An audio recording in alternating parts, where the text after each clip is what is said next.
Assalamualaikum bla bla bla bla seperti itu. S yang kedua biasanya itu sapa. Pertama salam. Assalamualaikum warahmatullahi wabarakatuh. Selamat pagi, salam sejahtera. Yang terhormat, siapa orang yang di situ paling dihormati? Yang kedua, yang saya hormati atau yang kami hormati. Jadi yang terhormat itu hanya ada satu ya Bu, kalau secara bahasa Indonesia ya. Jadi kadang kalau misal orang ngomong yang terhormat Pak Camat, yang terhormat Pak Lurah, itu sebenarnya kurang tepat.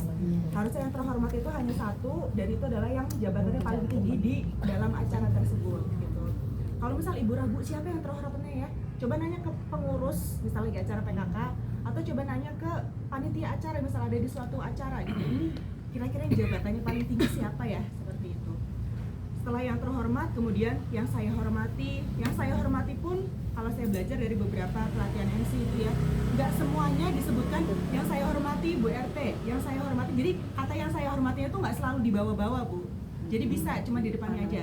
Yang saya hormati ketua RT 1 hingga 19, ketua bla bla bla bla bla, ketua bla bla bla. Jadi nggak yang saya hormati. Kalau misal tamunya banyak banget kan kayaknya ngedengernya juga kurang enak gitu. Katanya saya hormati itu panjangan. Itu yang kedua sapa.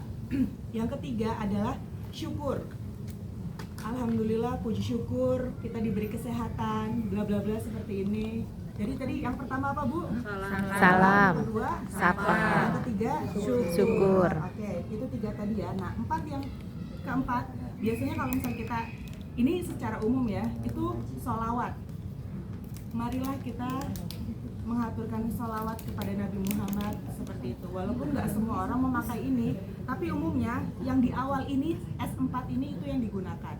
Jadi mulai dari salam, sapa, syukur, sholawat. Terus masuk kiss, cium, bukan. Tapi ini juga singkatan. Kak, kenalan. Biasanya kalau misal di depan, ini orang siapa kok tiba-tiba ngomong? Pasti kan kayak gitu kan. Ada kenalan dulu. Udah salawat serta salam untuk Nabi Muhammad bla bla. Baik Ibu Bapak atau hadirin yang terhormat, perkenalkan saya Fitriani Rahman. Misal ada jabatan-jabatan atau misal di situ sebagai pembicara, misalkan seperti itu. Sedikit background saya atau sedikit latar belakang saya adalah seorang ini misalkan. Atau misal saya di sini mewakili RT atau mewakili RW. Jadi Kak, kenalan. Harus memperkenalkan diri. Kemudian I-nya adalah isi. Setelah kenalan tentu kita akan menyampaikan apa yang mau kita jelaskan gitu ya. Kayak misal tadi Bu Agus menjelaskan, tadi kita belajar tentang diabetes Bu, tentang 3J. Ini. Setelah panjang lebar menjelaskan tentang I, S yang selanjutnya adalah simpulkan. Jadi biasanya kalau kita ngasih materi, itu terakhirnya pasti ada, kita harus ngasih kesimpulan. Supaya orang-orang merecall lagi atau mengingat kembali tadi bahasanya apa ya. Jadi Bu, setelah tadi saya menyampaikan materi, kurang lebih yang bisa saya simpulkan adalah demikian. Itu kalau materi. Tapi kalau tadi tentang sambutan, baiklah demikian Ibu-ibu, pesan saya jangan lupa untuk terus semangat, misalkan seperti itu. Jangan lupa untuk terus jaga kesehatan. Ya, kesimpulannya bisa berbeda-beda, tapi kurang lebih maksudnya seperti itu. Bentar ya, ketarik deh. Nah, S yang terakhir kira-kira apa Bu? Sayonara. Bisa juga salam, tapi maksudnya penutupan maksudnya gitu ya, sayonara. Demikian yang bisa saya sampaikan, mohon maaf apabila ada kesalahan dan kekurangan. Wabillahi taufiq wal hidayah. Wassalamualaikum warahmatullahi wabarakatuh. Jadi kalau misalnya ditanya, hah tiba-tiba saya disuruh sambutan, saya disuruh apa, jangan bingung Bu, udah ada rumusnya. Apa Bu rumusnya Bu? S4 kiss. Sempat kiss. Sempat cium gitu ya. Sempat kiss. Sempat. Tadi ingat lagi kita sama-sama ya Bu. Sempat kiss itu pertama apa Bu? Salam, sapa, syukur, sholawat, kenalan, isi, simpulkan, sayonara. Oke, cakep. Mudah-mudahan nanti kalau siapapun disuruh mewakili ataupun dapat kesempatan entah di sekolah, entah di lingkungan rumah atau keluarga, Ibu nggak bingung lagi ya Bu ya. Sebenarnya enaknya sih kalau public speaking tuh praktek, tapi kan waktunya terbatas ya Bu ya. Terus tadi kalau ini rumus sederhana untuk kalau misalnya kita tiba-tiba disuruh ngomong. Tapi kalau misalnya kita ngomongin public speaking secara umum, biasanya ketika kita disuruh ngomong di depan orang itu kita diharapkan punya ini Bu, tangannya 3V. 3V. Ada yang tahu 3V dalam public speaking Bu? atau sudah pernah dengar? Itu. Jadi ya, salah satunya vokal, betul. Jadi kalau misal bahasa Inggrisnya itu vokal, visual, verbal. Tapi kalau bahasa keranggannya vokal, penampilan, sama perkataan. Berarti 3P.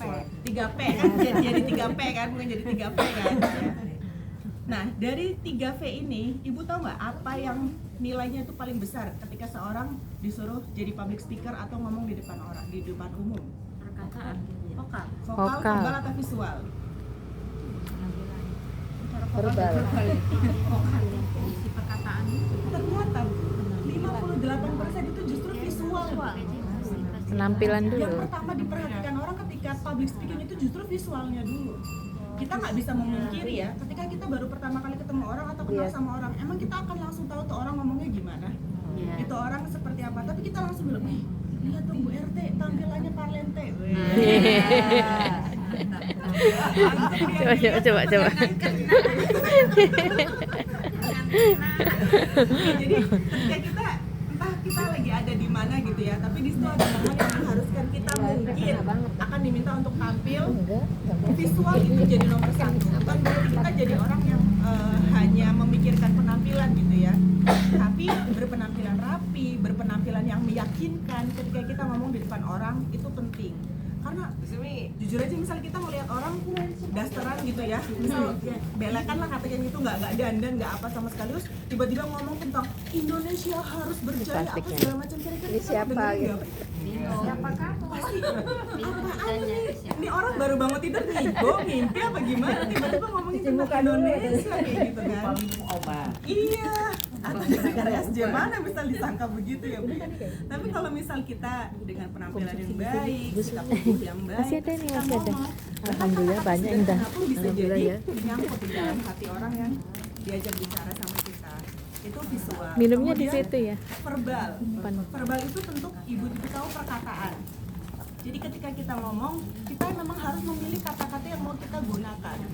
Ketika kita berhadapan sama ibu-ibu seperti ini dan berhadapan dengan anak-anak TK, pasti beda dong. Nggak mungkin anak-anak TK kita ngomongin Indonesia adalah negara kepulauan yang bla bla bla dengan bahasa-bahasa tingkat tinggi gitu ya. Pasti kita menggunakan bahasa-bahasanya. Adik-adik tahu nggak Indonesia itu gede banget negaranya, segini kayak gitu.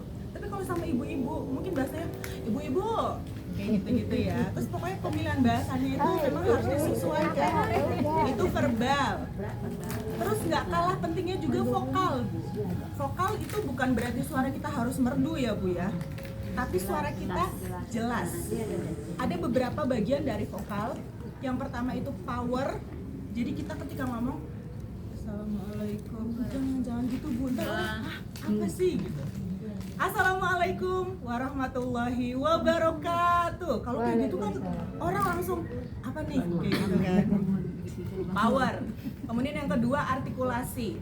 Kenapa artikulasi? Artikulasi harus jelas setiap kata per kata. Jangan sampai mau ngomong bisu tapi biru kedengerannya, atau biru jadi bisu, bau baru gitu kan, mulutnya dibuka.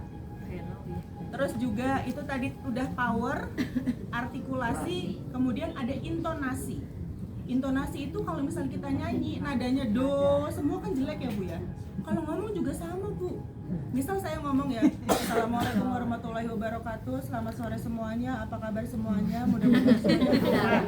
Nah, ya Bu ya, kagak berasa ya Bu ya, maksudnya kayak, ini orang apa sih gitu. Tapi kalau misalnya, Assalamualaikum, selamat sore ibu-ibu, sehat Bu? Baik Bu, kabarnya Bu? Kayak gitu kan, itu membuat orang jadi tertarik untuk mendengarkan apa yang kita sampaikan gitu. Itu tadi sudah ada apa Bu? Power, artikulasi, kemudian intonasi.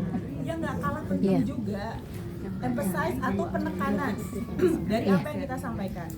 Misal lagi mau ngomongin tentang pentingnya mencegah stunting, maka ketika kita ngomong, tolong ya Bu datang ke posyandu, pastikan anak-anak diimunisasi. Itu ada kata-kata yang harus kita tekankan. Kata-kata yang membuat orang, ini loh yang penting loh. Ibu-ibu jangan lupa datang ke posyandu, ibu-ibu jangan lupa ya anak dikasih makanan yang baik. Ibu-ibu jangan lupa ya datang ke posyandu Bu.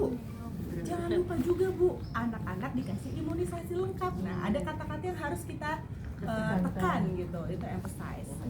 Nah, satu lagi, emosi. Emosi itu bukan kita ngomong marah-marah. Emosi itu kita harus memberikan, ketika apa yang kita ceritakan itu hal yang menyedihkan, kan nggak mungkin kan kita ada orang kecelakaan tadi di sana ya, ada orang yang meninggal, kan nggak mungkin Bu. Jadi kita harus menyesuaikan apa yang kita sampaikan pakai perasaan. Itu akan membuat orang jadi lebih masuk atau menerima apa yang kita sampaikan. Kurang lebih itu tadi sudah ada visual. Sudah cukup paham Bu, visual berarti harus apa Bu?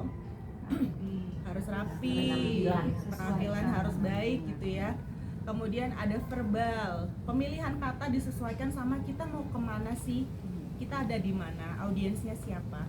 Kemudian yang ketiga adalah vokal, seperti itu. Itu sederhana sih Bu, kalau misal ini baru sedikit yang bisa saya sampaikan gitu ya, tentang tadi sempat kiss, kemudian 3V.